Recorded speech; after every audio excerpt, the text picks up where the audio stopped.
My name is Simon Koo. I'm a professor in the Early Modern Studies program at the University of King's College.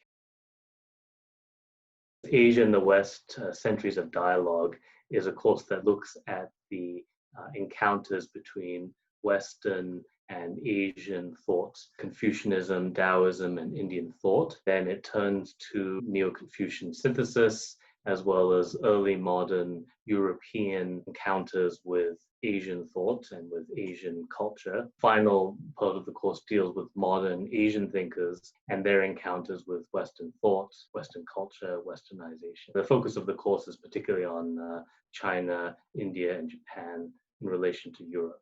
There are usually guest lectures on fascinating topics like post-colonial encounters in science, as well as the Chinese typewriter, Afro-Asian encounters. So every week there are selections from primary texts like Gandhi and Mao and Japanese feminists. One of the best papers I received last year was from a student who wrote about the Japanese encounter with Dutch learning in the early modern period up until the 19th century.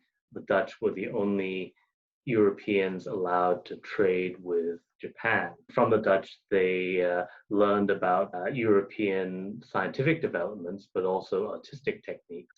And so her paper was all about that artistic encounter. I published this book, China and Early Enlightenment Political Thought, and it very much addresses the themes of the course.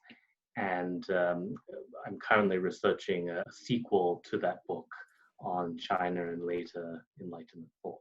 So this course very much speaks to my research interests, as well as just kind of what I find generally interesting. And I think it's worth mentioning that students have told me that the ideas and authors that this course tackles are ones that they have not encountered in other classes. It's a lot of new material for them and new ways of thinking about kind of cross-cultural encounters and even globalization as something that's not new.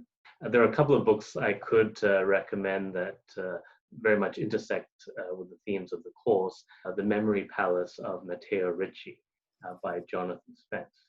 And it's basically about this Italian missionary who went to China, ended up at the imperial court. He learned Chinese characters by constructing a memory palace in his head, and through that he was able to master the language. And of course, that's where you get the mind palace in Sherlock.